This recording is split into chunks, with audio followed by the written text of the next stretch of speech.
Healthcare reform is right around the corner. Whether you like the Affordable Care Act or whether you don't, it's here, you got to deal with it. And so small businesses have to be on board by October 1st, and coverage needs to start by January 1st.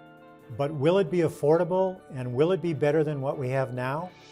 People will say, well, we could just keep doing what we're doing. And we certainly could. The question is that a financially sustainable kind of model? On the whole, it's going to be a net negative.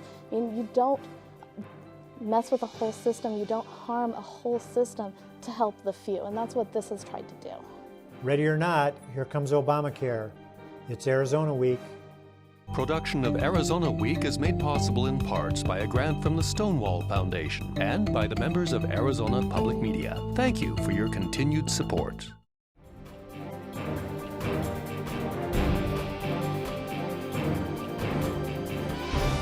Once again, your moderator, Michael Chiha. Doctors, insurers, and business people are preparing for startup of the Affordable Care Act. It's the law of the land, but the debate remains heated. Here's the case for it from Francisco Garcia, a physician who directs Pima County's Health Department. The Affordable Care Act, you said in your presentation, will bring insurance to all but 10% of Arizonans. Would you talk about that a little bit? So we approximate that even with expanded coverage provided by the Affordable Care Act, there will be approximately 10% of individuals who will remain the residual uninsured. Those individuals will include folks who are immigrants, both legal and non-legal immigrants, by the way, as well as individuals who elect not to participate in the insurance program because of their own personal beliefs or because of their own personal choices. You said that you worked for Senator Ted Kennedy back 20 plus years ago. That was at a time when the idea of health insurance reform or health reform for the country was in its nascent stages. What does the Affordable Care Act look like in relation to what was being discussed then? It's a really great question. I think back to that time and think about the various experiments that were going on around in various states, in Oregon, Hawaii, different kinds of approaches, Massachusetts eventually, that were being taken to increase coverage, and kind of think about how far we've come. I actually didn't think I was going to see this in my lifetime, to see this kind of universal expansion, potentially universal expansion of coverage. I really didn't. We haven't quite gotten to the universal piece, that's that 10% that's uninsured. But I think that this is such a tremendous progress in terms of payment reform, in terms of the way that we do deliver care in this country, that I think it's going to have a good impact. There obviously are contentions about it, and there are even efforts to get rid of it. Sure. What would an alternative be if we weren't doing the Affordable Care Act, from your perspective? Michael, I don't know that there are a lot of alternatives. I think that people will say, well, we could just keep doing what we're doing, and we certainly could. The question is that a financially sustainable kind of model? And clearly, the way that medical costs are growing and healthcare costs in general are growing, that we are headed for a cliff unless we do something dramatic. This is a dramatic attempt. Is it the right and only solution? I don't know. Only time will tell. But what we currently have is not necessarily sustainable. From a medical point of view, are there problems with the Affordable Care Act that will keep it from achieving its threefold goals? I really don't see that there are any big red flags from a medical perspective. Folks have talked about, does this eliminate my choice? Does this change the relationship, the fundamental relationship that I have with my clinician, my nurse practitioner, my doctor? Does this affect the way that she thinks about my health care at the time that she delivers it? Will she give me less or a poor quality care? There's actually no indication that any of the proposed changes would impact healthcare in that way. In fact, if anything, we will expand the numbers and types of preventive services that are provided. So I think in general, we're moving in the right direction. You told the story during your presentation of your father who was uninsured. Would you tell us that story? Well, the way that I come into health policy is the old-fashioned way, by personal trauma. When I was in medical school, I saw my father become very, very ill with a viral cardiomyopathy.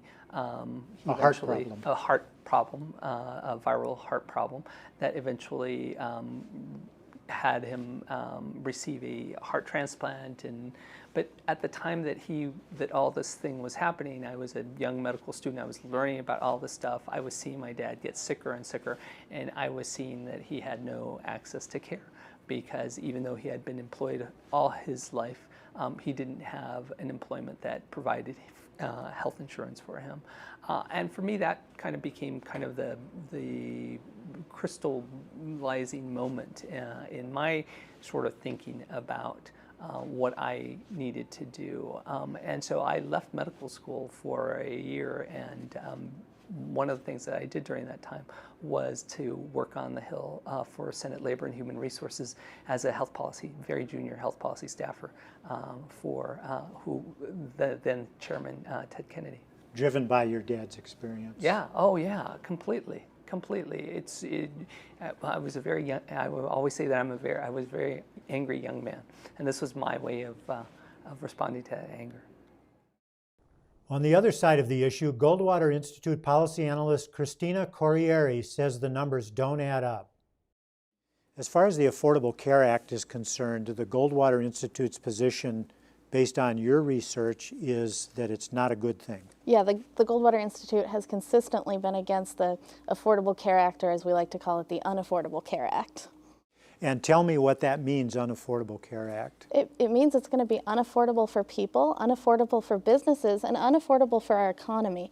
So let's start with people. For people, your insurance rate is going to go up for most people, especially young people in the individual market. When you put more mandates on and you put more benefits requirement, the cost necessarily goes up. For businesses, they're going to be forced to provide insurance or to pay a fine. Now, this has been delayed a year, but it's still very costly. And it's going to be costly for their employees, who are likely going to see their hours get cut back. And it's going to be unaffordable for the economy, simply based on the costs, which are continuing to escalate. We'll come back to the financials of it in a minute if we can, but let me ask you about the healthcare side of it, the medical side of it.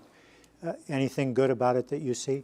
No, I actually don't see anything good in the act. Now, that's not to say that there's not going to be one person here or there who might benefit. There probably will be, but on the whole, it's going to be a net negative. And you don't mess with a whole system, you don't harm a whole system to help the few, and that's what this has tried to do.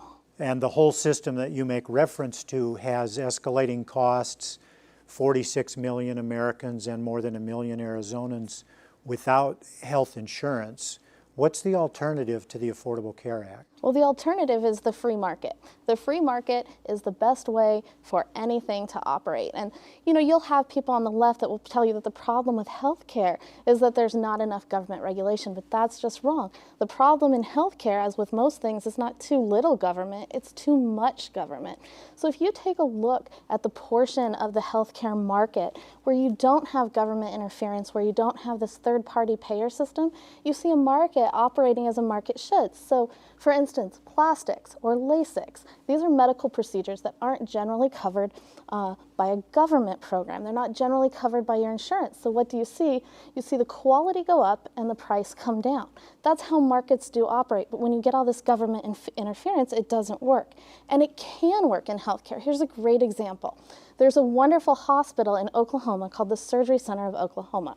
It's run by physicians who got tired of the third-party payers. They got tired of the government interference, and they decided, you know what, we're going to go out on our own, we're going to form this hospital, and we're going to do cash pay. And what happened wasn't a price increase, it was a dramatic decrease. So they offer the same surgeries for the same or better quality as local hospitals for 80% less. That's less than the Medicaid reimbursement rate. It's how a market operates. They're making money, they're providing a service at a quality level, and they're able to do it for less money. So no government involvement in the healthcare system, is that how you see it? Well, as little as possible. Obviously, the government's an employer, so they're certainly more than welcome to provide insurance for their employees. The VA, that's part of the contract with the military. If you serve our country, you'll be given this quality care afterward. So we see a place for that. And even in terms of a safety net, there should be some level of a safety net. We think it needs to be reformed. The way it works now doesn't actually work, and you're at risk of turning the safety net into a safety hammock, making it a lifestyle. So we're not advocating the complete elimination, but the dramatic reform of it and seriously scaling it back. And thus taxpayers should subsidize the safety net, as you call it? A very small safety net, not the safety net that we have now. No, I think you need to means test a lot of these. It needs to be block granted, and you need to give states the flexibility that they just don't have right now. Back to the financials for a minute. You wrote an op-ed piece for the Wall Street Journal recently in which you said that if all the states that were considering opting into or out of the Medicaid expansion, as Arizona was considering at the time, would opt out, it could save the federal government and the taxpayers $609 billion Yes. in 8 years. Yes. Will you talk about that a little bit? Sure. That's one of the major spending points under Obamacare is this huge Medicaid expansion. And it's so expensive that even the president himself has started to propose cutting back on it. He proposed what they called a blended rate that would essentially create a brand new Medicaid rate, taking our current rate and the expansion rate, blend them together and cut off a chunk of money that the federal government wouldn't have to spend and hand that back to the states. So even he's realizing how expensive this is. It double counts savings, and it accounted for 10 years of tax income, but only 6 years of spending. And we all know that the government in general can never get these estimates right. In fact, they always underestimate the cost of social programs. So $609 billion is actually probably the low-end estimate. It could be much more. That $609 billion applied to the current federal budget of $3 trillion, spread over 8 years, is about 2.5% of the total federal budget. Is that an untoward amount of money to be spending on health care for people? I think what the federal government is spending on healthcare is an untoward amount. I think that if the federal government got out of the healthcare business to the greatest extent possible, you would see the prices go down. You would see people be able to afford plans that they can't afford today. When the government pays for something, there's no incentive to keep the cost down. So inside the exchanges, where for the people making below 400% of the poverty level, their share is going to be capped at a certain percent of income, there is no incentive for the healthcare insurers to keep that price down, knowing that the federal government is always going to pay whatever the gap is. It's very similar to how you see the cost going up in higher education. Let's talk about Arizona for a bit. In Arizona, conservative Governor Jan Brewer pushed forward the Medicaid expansion and got it passed with a coalition of Democrats and Republicans in the legislature. What do you say about that? Is Arizona going to be in fiscal straits as a result of that, from your perspective? I think that it was a mistake. I think it's a mistake that Arizona has made before. When Arizona passed Proposition 204 back in 2000, the estimates given to the voters on the ballot was that this would save $30 million general fund each year. It didn't save $30 million. It ended up costing 4 times more what JLBC later projected it would actually cost. It cost so much that they had to institute a freeze. I suspect that their estimates are probably wrong again. The Obama administration, the biggest proponents of the Medicaid expansion, have already proposed cutting back the money. And while the proponents of expansion here in Arizona said that they're holding the federal government's feet to the fire, that they're not going to allow a bait and switch, they're actually allowing the federal government at the drop of a coin to go ahead and double the cost to Arizona, because the federal government is always supposed to pay at least 90%, but the circuit breaker that they're relying on doesn't kick in until the federal government has dropped below 80%. One aspect of the law designed to make health coverage less expensive and more available is the insurance exchange. We went to a forum for small businesses in Tucson and spoke with Kathleen Oestreich about how Arizona's exchange will work. Oestreich is CEO of Meritus, a nonprofit insurance co-op. We're here at a seminar at the DoubleTree Hotel in Tucson for business people and individuals to learn about the Affordable Care Act and how it applies to them. What is your company's role in the rollout of the Affordable Care Act?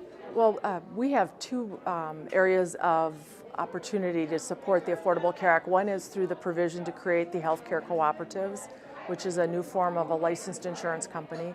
And the other is to bring new products to the health benefit exchange as a commercially licensed insurance company. So we are participating in that exchange program. And tell me how that is going to operate in relation to how things now operate for health insurance. Well, today typically people get health insurance either through their employer, they may go to a broker, and they may try to seek purchasing health insurance themselves. Once the exchange is up and running, they will have the opportunity to go online, and much like we use other online tools, we will be able to comparison shop. They'll be able to look at all the available carriers, what the benefits look like, what the pricing looks like. So they'll have a much more competitive and more comprehensive view of what's available to them. And will this allow people to get insurance at all levels, or is this just for people who can't get it in any other way? No, anybody could shop on the insurance exchange or the healthcare marketplace, as it's now called, to get the tax credit subsidy for people under 400% of the federal poverty level. They do need to go to the health exchange to do that. And so then is the Medicaid expansion in Arizona that the legislature approved this year a part of this? It's not a part of it, but it was an important companion piece to ensuring that now that everyone would be eligible to get coverage in some form, either through the Medicaid expansion or onto the health insurance marketplace. Now, you said that an individual could go online, shop for insurance, make a choice, make the payment, get the federal tax credits if needed. How does a business go about setting up an insurance plan through the exchange, through Meritus for that matter, using the Affordable Care Act? Well, they have a couple of options actually. A small business could go right onto the health insurance marketplace and use what is known as the SHOP. It's the Small Business Health Options Plan. They would have, as an employer, the opportunity to see all the available plans and then select one of those plans, and their employees would then go in and register and shop through that employer-sponsored plan on the exchange. The employer would also have the option of continuing to purchase similar products through their brokers as they do today. Is it expected that businesses will be more likely to get insurance for their employees because of the Affordable Care Act and the use of the exchange? That's our hope, and I think it's everybody's hope and belief that a couple of things will happen by having access to the exchange. One is that they will be able to, over time, offer their employee more options.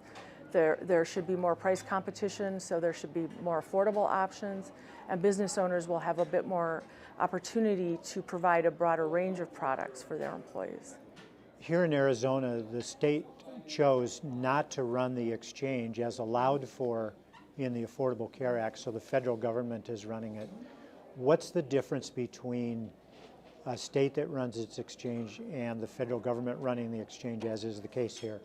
The fundamental difference is if the state had chosen to run the exchange, they would be the sole authority of the exchange, and they would be the administrator of the exchange and would have a bit more flexibility in how they structured it. With the federal government running the exchange, it will function very similarly. People will shop the same, they'll get their tax credits the same way, but it's just that governance is coming through the federal government instead of at a state level. At the same time, any insurance entity offering insurance through the exchange has to be licensed by the state and then has to be certified under the auspices of the Affordable Care Act. Is that not correct? That is absolutely correct. Everybody does need to be an Arizona licensed insurance company, and everybody must go through what is known as the Qualified Health Plan certification, which all carriers are held to that same standard. The Affordable Care Act has great controversy in the political realm and in the healthcare world. Do you have a take on whether it's a good thing or not in relation to the provision of health care for people? I think without a political statement, that actually it's very, very important to the Arizona economy that people have health insurance. I think that people don't understand what an incredible drain it is on our overall economic status by people not having coverage. So my personal belief is whatever we do to ensure that people have health insurance coverage stabilizes the workforce, makes it more attractive for people to be employed in Arizona, for people to bring businesses here, and it reduces the overall cost of health care over time to everybody.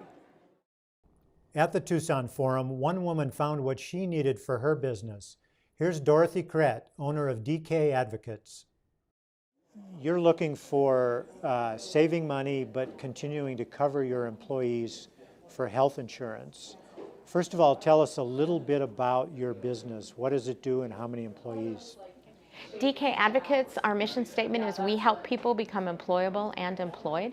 And to that end, we work with folks who have disabilities or other barriers to employment and provide a whole continuum of job training and job development and supported employment, all kinds of services to help people get jobs and to keep jobs. That's the main division of the company.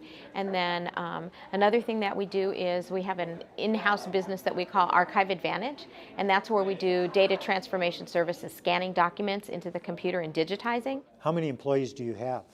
Between our Tucson and our Phoenix office, we have 27 employees, and quite a few of them have health insurance coverage elsewhere. We've got some people that are veterans, and so they get covered through the VA. We've got people who are covered through their spouse. Somebody's on Medicare already, those sorts of things. And so there are 8 people that are in the insurance pool for whom we buy coverage for now. And what do you pay for that for your employees? We pay a lot. Our monthly premium is $603 per month per person. And then the company pays about 90% of that. So we pay $575 of that, and the employees pay approximately $30 each month for a grand total of $58,000 per year that between DKA and between our employees, we're paying for health care benefits for 8 people. And you've started exploring how the Affordable Care Act will affect not only coverage, but costs for your employees for their insurance plan. And what are you finding? Yeah, correct. Well, we did a case study and worked with the attorneys and the accountants and the brokers and all of that stuff. And the bottom line is that by participating in the Affordable Care Act, the SHOP programs, which are the healthcare exchanges for small business, the bottom line is we can cut that by more than half and give people the same coverage or even better for less than half the cost. So I'm very excited. So does that mean half of your costs or half of the costs for you and half the costs for the employees? It means that my company can cover 100% of their health care costs. They can get the same benefits they're getting now, and even upping the amount that the company pays, we're still saving and cutting that premium cost by half annually. Now, because you're such a small business, fewer than 50 employees, Correct. You're not required under the Affordable Care Act to insure your employees. Is that correct? Yes, that's true.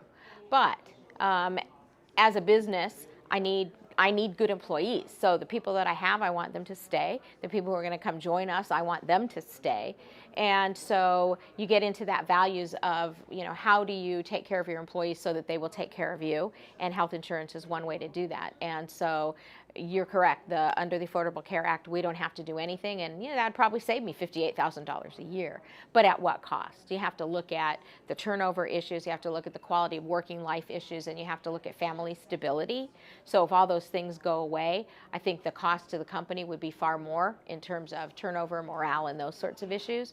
So if I can provide what I'm currently providing, and even though it's a lot and it's painful to pay that amount, if I can cut that in half, then everybody wins. Do you see the savings that you are going to experience in your health coverage under the Affordable Care Act being covered somewhere else by taxpayers, or do you have an idea of what's happening there? Is it a subsidy, in other words? So what happens is we buy health insurance through the SHOP exchange, whereas right now we're buying it on the open market. And it's kind of interesting because when we first started talking about the Affordable Care Act, the first response anytime it came up from other people is, your premiums are going to go up.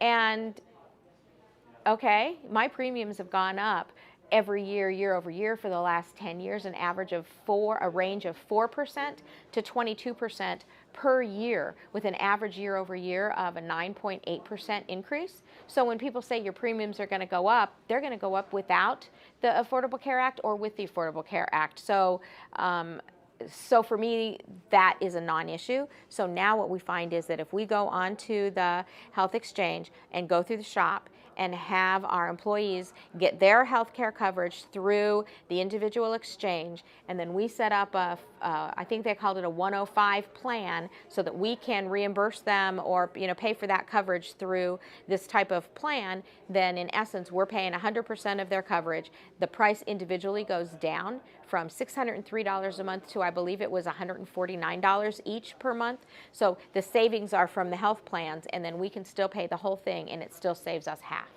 So it isn't necessarily a government subsidy here that's bringing about the savings. It's the pooling of larger groups of people needing coverage. Is that correct? That's one of the key aspects, and that's how the shop works and the healthcare exchanges work. And depending on income of the individuals, they can get the subsidies from the government to help them pay for the healthcare insurance, correct? It sounds very complex, however. What would be your recommendation to other business owners, especially small business owners such as the size of your business, about how they approach this and find out about it? They need to talk to whoever is providing their health care coverage now and find out. There's going to be a lot, as it's going into effect October 1st. So whether you like the Affordable Care Act or whether you don't, it's here, you got to deal with it. And so small businesses have to be on board by October 1st, and coverage needs to start by January 1st. So it's not, as we get used to this new normal, we all need to do our homework. We need to learn how this is going to affect us. But and also the interesting part is we also need to look at not just how it affects the company in terms of the bottom line, but you also have to look at how your company values are affected in terms of, you don't have to you don't have to provide the healthcare insurance. But if you don't, what's going to happen? And so you need to look at that in terms of your company on a broad scale, and look at that in terms of your employees and how you treat them and what they get from it. Our website, azpm.org, has links to more information on the law and health insurance exchange. That's our program for Friday, September 6th, 2013. For Arizona Week, I'm Michael Chihak. Production of Arizona Week is made possible in parts by a grant from the Stonewall Foundation and by the members of Arizona Public Media. Thank you for your continued support.